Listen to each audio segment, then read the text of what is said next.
오늘은 마가복음 12장, 14장 12절부터 16절 말씀, 또 22절부터 26절 말씀을 본문으로 해서 마지막 만찬의 약속, 이런 제목으로 하나님 말씀을 함께 나누려고 합니다.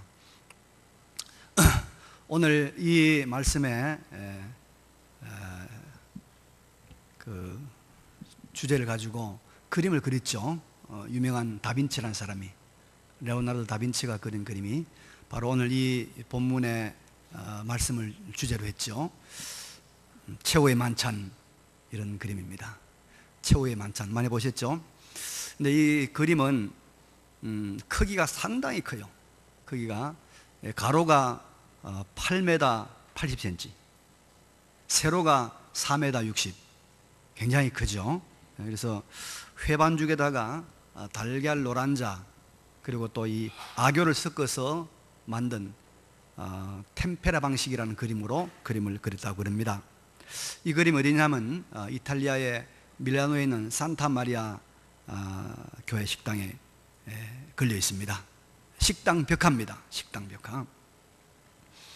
그런데 이제 그 식당에는 수도사들이 거기서 밥을 먹는데, 밥을 먹으면서 바로 이 최후의 만찬을 보면서 밥을 먹으니까 예수님하고 제자들하고 함께 밥 먹는 그런 분위기가 되는 거예요. 그래서 다빈치도 그림을 그릴 때 이 그림에 나오는 사람의 크기를 실제 사람과 똑같은 크기로 그려가지고 같이 함께 식사한다, 예수님과 제자들과 또 그 수도사들이 함께 식사하는 그런 분위기를 많이 연출했다는 것입니다. 여러분, 식사가 참 중요합니다. 같이 밥 먹는 거.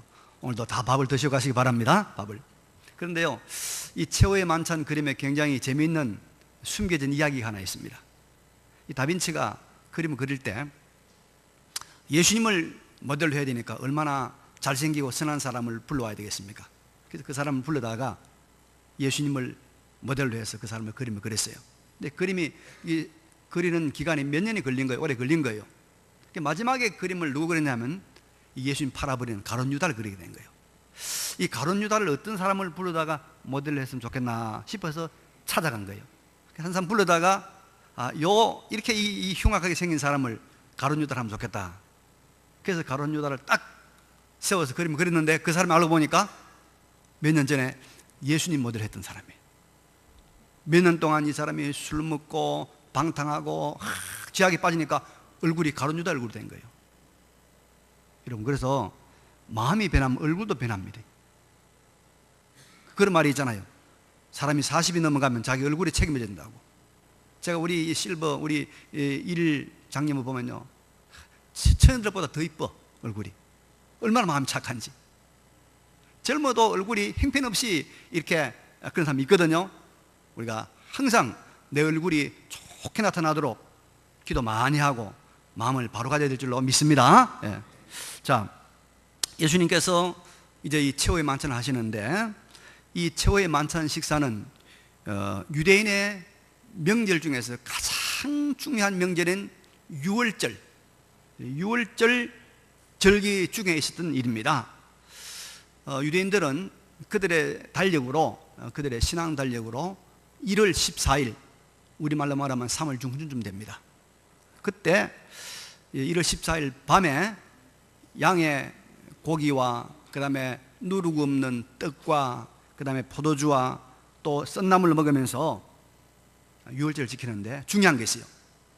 그때 아버지가, 각 가정의 아버지가 아들들에게 왜 우리가 유월절을 지키는가, 이 유월절이 왜 생겼는가, 이걸 다 교육을 해줘요.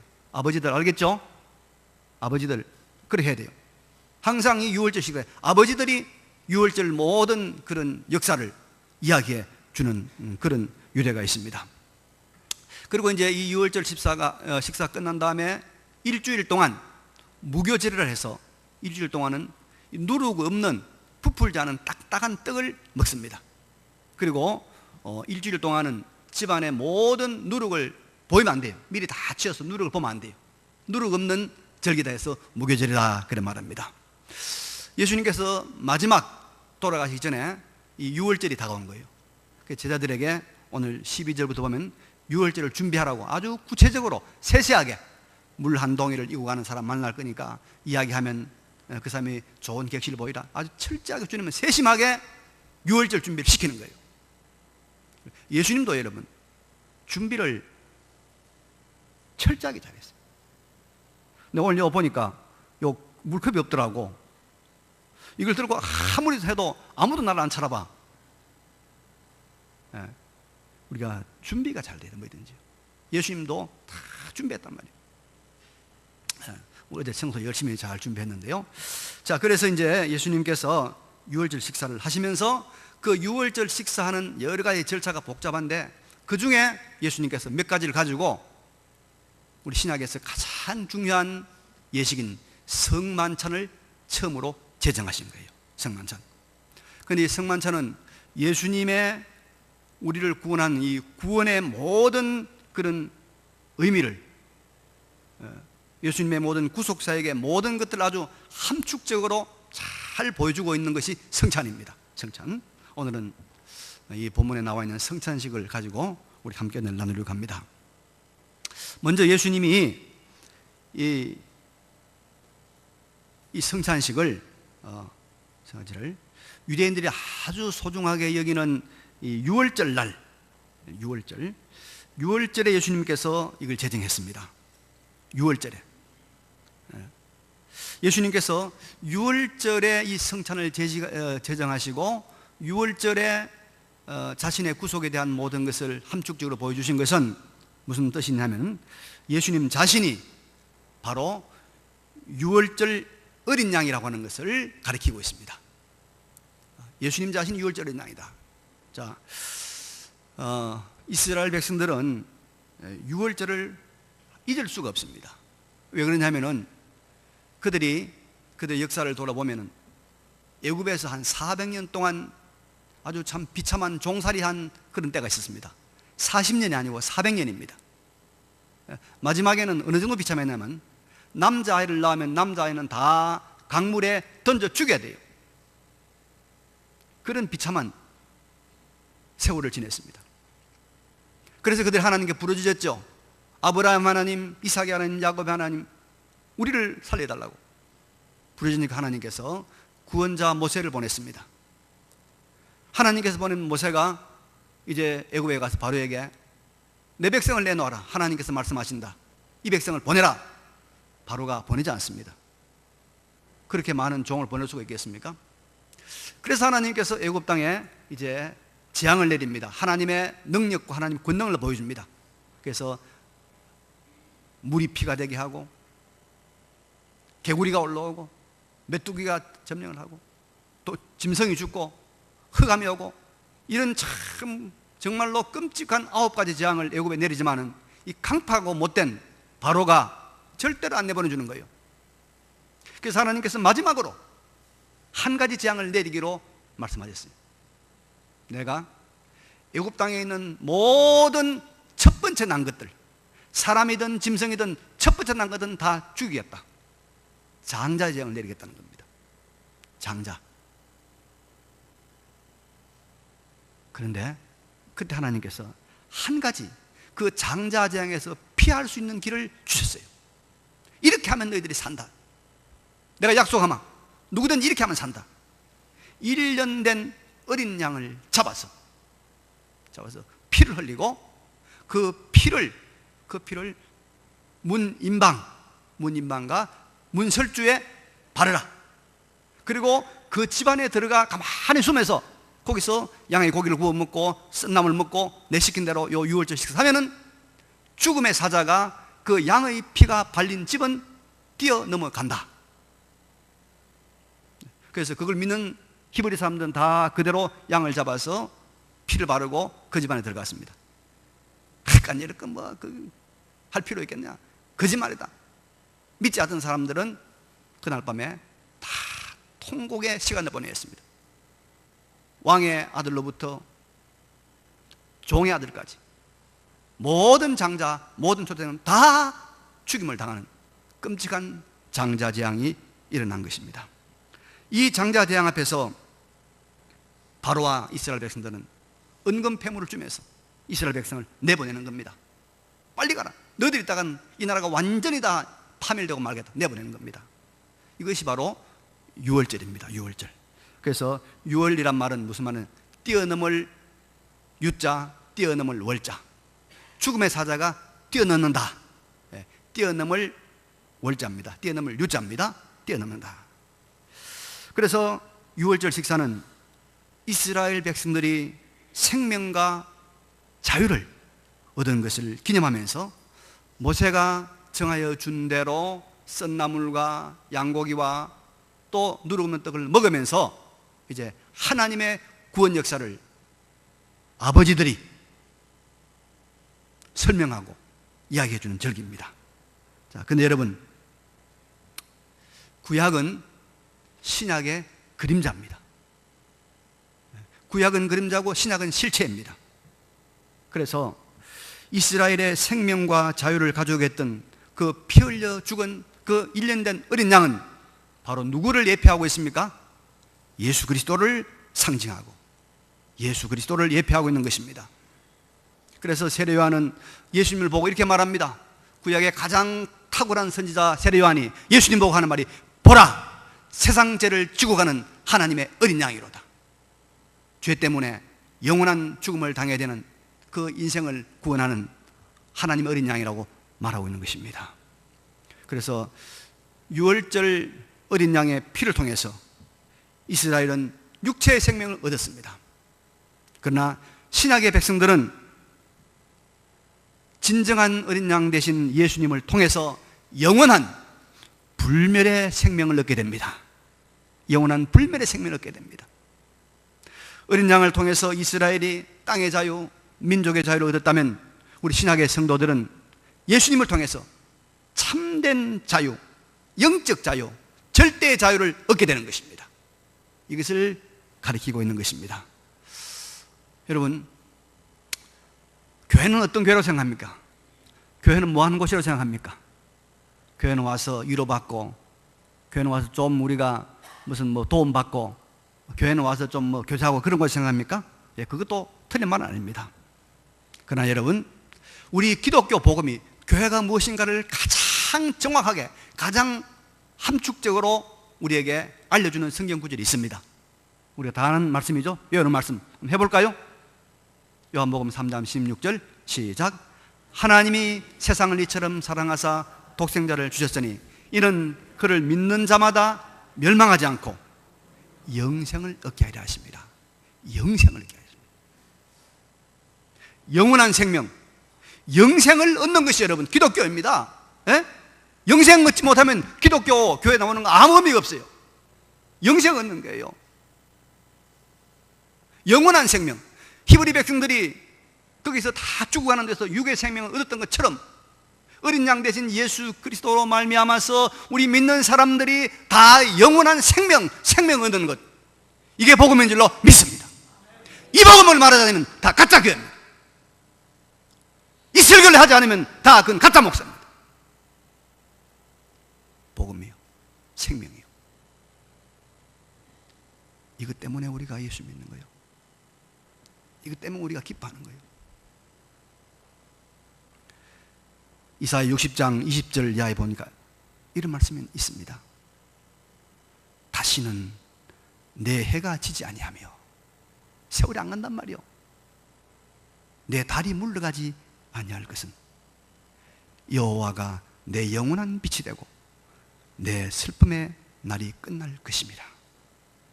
내 백성이 다 의롭게 되어 영원히 땅을 차지하리니 그들은 내가 심은 가지요 내가 손으로 만든 것이로되 나의 영광을 나타낼 것인즉 그 작은 자가 천명을 이루겠고 그 약한 자가 강국을 이룰 것이라. 때가 되면 나 여호와가 속히 이루리라. 이스라엘 민족이 그렇게 소중하게 생각했던 그 유월절의 실체가 바로 예수 그리스도로 말미암아서 우리가 영원한 생명, 영생을 얻는다는 거예요. 여러분, 영생을 얻는다는 거예요. 여러분, 우리가 예수 믿으면 영생합니다. 영생, 영원히 삽니다. 믿습니까? 90년, 100년 문제가 아니에요. 이건 비교도 안 됩니다.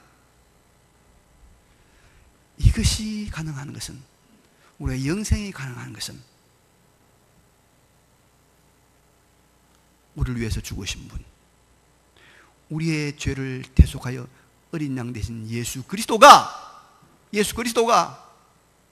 무한하고 영원한 하나님이기 때문에 그런 겁니다, 여러분.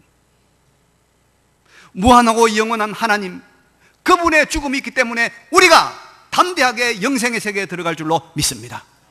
우리의 실력, 우리의 노력, 우리의 수양으로는 불가능해요. 무한하시고 영원한 하나님의 아들의 죽음이 있기 때문에 우리가 영생을 얻는 것입니다. 이 영생 얻은 것을 인하여 우리가 전율하고 떨고 이 세상의 모든 것을 다 잃는다고 해도 넉넉히 감사할 수 있는 하나님의 구원을 진정으로 깨닫는 우리 모두가 되시기를 바랍니다. 그리고 여러분, 유월절 어린 양 예수의 피를 믿는 사람들은 자유가 있습니다. 진정한 자유, 참 자유가 있습니다. 절대 자유가 있습니다. 세상 법에서는 사람이 죄를 지으면 여러분 감옥에 가두죠. 감옥에 가두면 밥 줍니다. 배고파 굶어 죽겠거든 여러분 감옥에 가세요. 밥 줍니다. 옷도 줍니다. 옷 주죠? 잠이 그렇게 많이 오면 감옥에 가세요. 잠 재워줍니다, 여러분. 잠 재워줍니다. 근데 딱 한 가지 안 줍니다. 뭐 안 줍니까? 자유 안 줍니다. 자유 안 줍니다. 인간은요, 이 자유가 억압되었을 때 힘들고 고통스럽고 불편하고 평안이 없습니다. 사람들이 돈을 많이 이렇게 벌려고 애를 쓰잖아요. 사실 돈을 추구하는 그 이면에는 돈으로 살 수 있는 자유, 그죠? 돈으로 누릴 수 있는 자유 때문에 돈을 많이 벌려고 하는지도 모르겠어요. 근데 말입니다, 우리가 예수님을 믿으면 절대 자유를 누리기 때문에 돈이 있든지 없든지, 또 우리가 권력이 있든지 없든지, 감옥에 가든지 안 가든지 자유가 있습니다. 이상합니다. 억압의 상태, 부자유의 상태가 다 없어지고 항상 자유한 사람이 되는 거예요. 그래서 사도 바울이 로마의 감옥에 있으면서 무슨 말을 하는지 압니까? 이런 말입니다. 빌립보 4장에 보면 어떠한 형편에든지 나는 자족하기를 배웠노니 나는 비천에 처할 줄도 알고 풍부에 처할 줄도 알아. 이 모든 일 곧 배부름과 배고픔과 풍부와 궁핍에 처할 줄 아는 일체의 비결을 배웠노라. 내게 능력 주시는 자 안에서 내가 모든 것을 할 수 있느니라. 참 자유가 있단 말이요. 복음이 그렇게 열정적으로 그렇게 열화처럼 이렇게 전파되던 그 초대교회 시대에 종의 제도가 왜 없어지지 않지 않습니까? 종으로 있더라도 그들은 참 자유를 누릴 수 있었어요. 그래서 사회제도가, 종제도가 없어지지 않은 것 같아요. 참 자유가 있습니다. 히브리서 보면은 우리 믿음의 선진들이 당한 고난을 이렇게 열거하고 있습니다. 조롱과 채찍질과 결박과 옥에 갇히는 시련도 받았으며 돌로 치는 것과 톱으로 캐는 것과 시험과 칼로 죽임을 당하고 양과 염소의 가죽을 입고 유리하며 궁핍과 환난과 학대를 받았고 광야와 산과 동굴과 토굴에 유리하였다. 그런데 그들에 대해서 이렇게 말하고 있습니다. 히브리서 기자는 이런 사람들을 세상이 감당하지 못하였다. 그들이 가졌던 하늘로부터 받은, 그래서 그들이 누리는 그 영혼의 자유, 영혼의 깊은 곳으로부터 이 분천처럼 솟아나는 이 절대의 자유를 세상이 감당치 못했다, 이 말입니다. 감당치 못했다. 어린 양 예수 그리스도로 말미암는 불멸의 생명, 어떤 억압 가운데서도 없어지지 않는 참된 자유를 누리시는 여러분 되시길 바랍니다. 두 번째로 예수님은 22절 24절에 성찬의 핵심이 되는 이런 말씀을 하십니다. 떡을 가지사 축복하시고 떼어 제자들에게 주시며 이르시되 받으라 이것은 내 몸이니라 하시고, 또 잔을 주시면서 이것은 많은 사람을 위하여 흘리는 바 나의 피 곧 언약의 피니라. 예수님께서 떡을 떼어 주시면서 이것은 내 몸이다 먹으라, 잔을 포도주 잔을 주시면서 이것은 내 피다 먹으라, 그래 말씀합니다. 예. 그리고 여러분, 우리 성찬에 참여하는 모든 성도들은, 또 자격을 가진 모든 성도들은 다 예수님의 몸과 피를 먹고 마시는 그런 사람이 됩니다. 이것은 예수님의 십자가의 죽음의 효력을 우리에게 말하죠. 우리를 위해서 살찢고 피 흘려 죽으심으로 우리를 구원하신 그 예수님의 희생을 우리에게 말하기도 합니다만은, 더 깊은 의미는 예수님의 구원의, 우리를 구원한 예수님의 구원의 효력이 실제적으로 현재적으로 우리 성도들에게 어떻게 나타나고 있는가를 가르치고 있는 것입니다. 예수님을 믿는 우리가 이 현재에서, 우리 현세에서 실제 누리고 있는 은혜가 무엇인가, 그걸 말하고 있는 거예요. 자, 여러분, 얼마 전에 육군 대장 별내 육군 대장이 그 갑질했다고 난리가 났죠. 많은 사람들이 참 놀라기도 하고, 또 어떤 사람들은 굉장히 의구심을 가지고 의아해하기도 합니다. 왜 이 일이 생겼을까? 근데요, 우리 한국 사람들은 참 감정적이거든요. 그래서 한국 사람 움직이려고 하면 선정적인 발언을 하면 움직여요.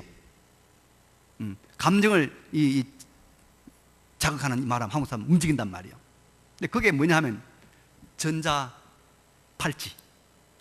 이 말 하니까 사람들이 막 완전 나쁜 사람 된 거예요. 완전 나쁜 사람. 그 사모님이 전자팔찌라고 누르면 왔다 하니까. 제가 한번 생각해 봐세요, 여러분. 이런 얘기 해봅시다. 자, 이 공감병이 자기 고참에게 붙들어 갑니다. 공감병 붙들어 가지도 않아요.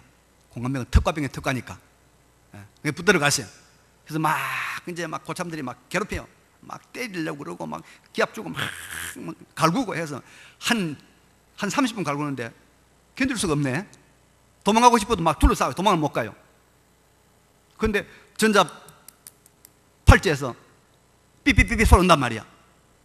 묻는 겁니다. 야, 이게 무슨 신호야? 예, 대장님 사모님 부르는데요. 그러면 그 고참들이 그 보내주겠습니까? 안 보내주겠습니까? 빨리 가 나올 거 아닙니까? 전자 팔찌가 살리는 거예요. 그런 사람 경우에, 그죠? 그렇단 말이에요. 내가 누가 가깝단 말, 이거는 내가 그만큼 대장 사모님하고 가깝다 표시 아닙니까? 어떤 면을 보면은 가깝다 그렇게 볼 수 있습니다. 자, 우리가 강한 사람, 힘 있는 사람, 또 그러면서 의로운 사람, 착한 사람하고 가까이 있을수록 우리는 뭐죠? 안전합니다. 평안입니다.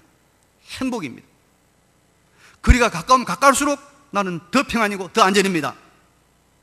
그래서 어린아이를 안전하게 보호하려면 부모가 항상 옆에 데리고 다니면 됩니다. 제일 안전하죠? 조만큼 달고 다니면 돼요. 그보다 더 안전하게 하려면 어떻게 합니까? 요게 한 3m 뒤에 달고 다니는 것도 불안하면 어떻게 하죠? 손잡고 하면 돼요. 손잡고 다니는 것도 내 불안하다, 더 안전하게 해야겠다, 그러면 어떻게 해야 됩니까? 업고 가면 돼요.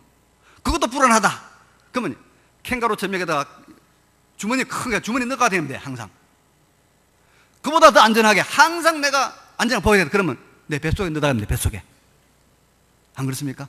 뱃속에 넣어다니면 제일 안전하죠. 제일 가깝죠. 예. 성찬에서 예수님은 자신의 몸인 떡을 먹으라, 자신의 피인 포도주를 마시라 했습니다. 그럼 우리가 예수님을 먹고 마시면 예수님 우리 안에 어떻게 됩니까? 우리 안에 계신. 그래서 예수님께서 우리 안에 가장 가까이, 가장 우리에게 지근거리에서 우리 하나가 되어서 계신다. 이것을 우리에게 가르치는 것이 성찬식. 그래서 요한복음 14장 20절에 보니까 그날에는 내가 아버지 안에 너희가 내 안에, 내가 너희 안에 있는 것을 너희가 알리라. 그리고 요한복음 14장 16절 17절에는 내가 아버지께 구하겠으니 그가 또 다른 보혜사, 예수님의 영입니다, 또 다른 보혜사를 너희에게 주사 영원토록 너희와 함께 있게 하리니 그는 진리의 영이라. 세상은 능히 그를 받지 못하나니 이는 그를 보지도 못하고 알지도 못합니다. 그러나 너희는 그를 아나니 그는 너희와 함께 거하시며 또 너희 속에 계시겠습니다. 예수님의 영, 예수님의 성령, 그 영이 우리 안에 계시겠다 이 말이에요. 계시겠다. 여러분, 예수님의 영, 예수님의 보혜사가 우리 안에, 진정으로 믿는 자 안에 영원히 우리 안에 떠나지 않고 계신다는 거 믿으시기 바랍니다. 영원히. 그래서 여러분, 예수를 믿는 사람은 절대로 혼자가 아닙니다. 어떤 삶의 순간에도 주님은 우리 안에 나와 함께 계신다는 것을 믿으시기 바랍니다. 이거 의심이 되거든 성찬식을 오세요. 성찬식 참여하면서 뭡니까? 이것은 내 몸이다, 먹으라. 이것은 내 피다, 마시라. 예수님의 몸과 피가 내 안에 들어와 있으니까 예수님 우리 안에 있다 이 말이에요. 내가 너희 안에 있음을 이 성찬식을 통해서 확실히 깨닫고 믿으라 이 말입니다. 믿어라. 여러분, 우리가 언제 제일 고독한 시간입니까? 혼자 밥 먹을 때입니까? 고독하지요. 또 우리가 혼자 잠잘 때입니까? 제가 들으니까 나이가 들면 부부가 따로 잠을 잔대요. 내보니까 절대 있으면 안 됩니다. 그런 일 있으면 안 돼요. 예. 내 아는 친구 목사님도 뭐 어떻게 해도 사모님하고 따로 뭐 이게 잔다 하는데 그게 편하다고 생각하는데 내가 절대 거짓말 하겠어요. 혼자 잘 때 외롭죠. 혼자 재판 받으러 가면 외롭습니다. 근데 여러분, 가장 고독하고 가장 외로울 때가 언제일까요? 죽을 때. 나 혼자 죽습니다. 우리 집사람 나하고 늘 같이 댕겨도 죽을 때는 나 혼자 죽어야 돼. 이 자리에는 자식도 마누라도 교우들도 목사님 아무리 불러봐야 목사님 같이 못 가. 그러나 염려하지 마십시오. 그 순간에도 주님은 내 안에 함께 계시는 줄로 믿습니다. 주님은 영원히 우리와 함께 계셔. 그래서 먹으라, 마시라. 내가 너 안에 들어가겠다. 그래서 우리가 성찬의 말씀을 읽을 때마다, 성찬식에 참여할 때마다 주님은 우리 안에, 우리 곁에 영원히 계신다는 것을 상기하고 이 은혜를 누리시길 바랍니다. 예수 믿는 사람들은 고독하지 않아요. 외롭지 않아요. 주님이 우리 안에. 그 성찬식을 기억하세요. 몸과 피를 주는, 먹으라. 내가 너한테 들어가겠다.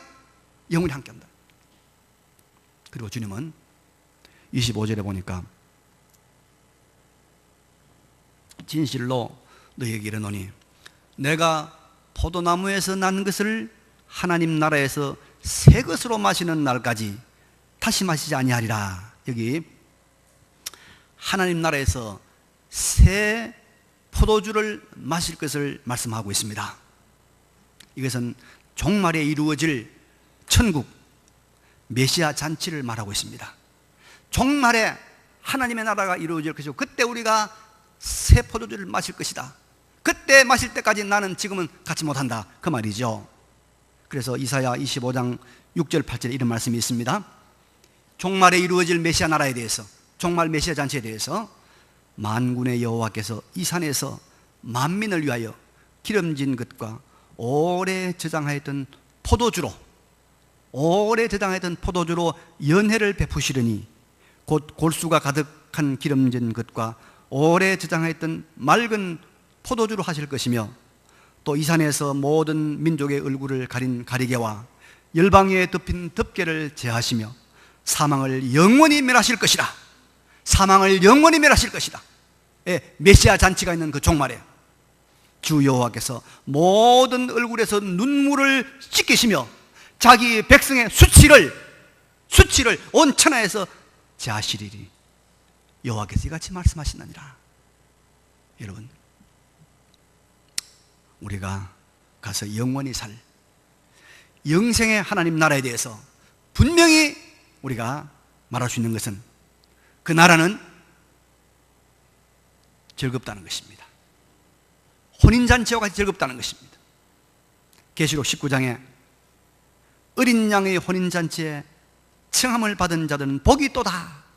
그래서 우리가 갈 하나님의 나라, 영생의 나라는 여러분 혼인잔치와 같이 즐거움의 나라, 기쁨의 나라, 모든 수치와 모든 부끄러움이 다 사라진 나라예요. 제가 여러분 1980년도 1월 3일 결혼했습니다. 그런데 어뢰되면 저 경북 지뢰 금능 촌에서 시골교회에서 결혼식을 했어요. 시골교회에서. 근데 보통 결혼식을 하면은 신랑 신부가 그 결혼식 하는 식장 근처에서 자든지 그래야 되는데 저는 대구에서 자고 하객들과 함께 버스를 타고 이제 가기로 한 거예요. 버스를 대절해 가지고. 그런데 이 항상 지각하는 사람 있잖아요. 지각하는 사람인 거죠. 이 하객 중에 지각하는 사람 기다리라고 차가 1시간 늦었어요. 11시 결혼식인데 12시에 도착했단 말이에요. 핸드폰 있는 것도 아니고 얼마나 여러분 신부집에서 놀랐겠습니까? 이 차가 올라가 군부러졌는지 신랑이 도망갔는지 별별 생각이 다 안 들었겠어요? 핸드폰 있었다면 일하기 한 그 당시 핸드폰 없단 말이에요. 지금부터 40년 다 돼가니까 연락도 안 되고. 제가 얼마나 부끄럽겠습니까, 여러분? 얼마나 미안하겠습니까? 얼마나 수치스럽겠습니까? 우리 수준이 이거밖에 안 된다. 에? 지각하는 수준밖에 안 된다. 결혼식 날 부끄럽고 창피하단 말이에요. 결혼식장 갔어요. 그런데요, 놀라운 사람 한 사람도 저보고 얼굴을 찡그린다든지 왜 늦느냐고 책망한다든지 묻는 사람도 없습니다. 왜요? 제가 신랑이니까. 신랑을 기분 좋게 해야 되니까. 신랑을 만족해야 되니까. 신랑을 기쁘게 해야 되니까. 여러분, 우리가 가는 하나님의 나라는 이런 나라인 줄로 믿습니다. 우리의 수치와 부끄러움과 우리의 모든 죄악이 다 제거된 나라, 그 나라가 하나님의 나라인 줄로 믿습니다. 그 나라가. 그래서 어린 양의 혼인잔치. 제가요 무슨 호텔에, 꽤 괜찮은 호텔에 초청을 받아가지고 이제 갔는데 이런 테이블에 사람들이 한 5명, 6명인데 이 테이블이 수십 개가 되는 거예요. 우리 수백 명이 되겠죠? 근데 앞에 이제 예배를 다 드리고 아침을 주는데 가만히 생각하니까 보통 문제 아니에요. 나는 이 뒤에 앉았는데 앞에서부터 아침을 주고 나오면은 도대체 언제까지 오겠나 이 말이야. 아침 배고파 죽겠는데 식당에서 저 서비스 해오면 앞에서 하나 나오면 어떻게 이거 밥을 먹겠나. 배는 고픈데.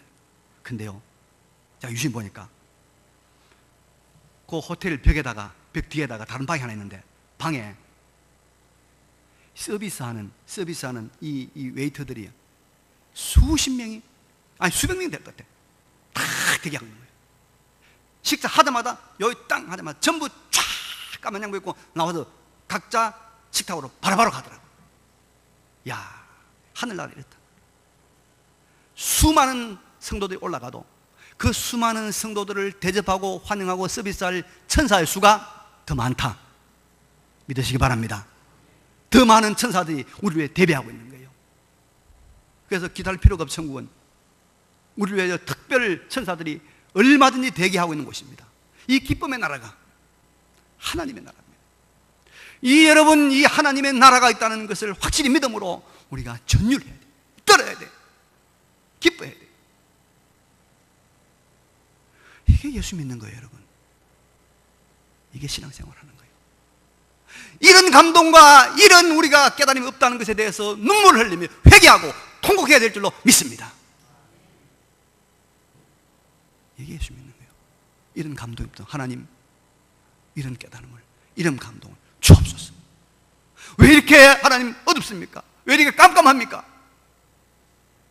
이렇게 우려야 됩니다. 말씀 정리합니다. 6월절 어린 양 예수님은 우리에게 영원한 생명, 불멸의 생명과 절대의 자유를 주셨습니다. 그분은 우리 안에 영원히 계셔서 어떠한 상황에서도 우리를 혼자 고아와 같이 버려두지 않습니다. 동행하십니다. 그분이 준비한 지극히 아름답고 즐거운 종말의 메시아 잔치가 있습니다. 이 은혜에 감사하는 마음으로 남은 생에 주님께 기쁘게 헌신하는, 순종하는 우리 모두가 되시기를 간절히 바랍니다. 이 말씀 기억하시면서 잠깐 하나님 앞에 통성으로 기도드리겠습니다. 기도하겠습니다. 그러가시고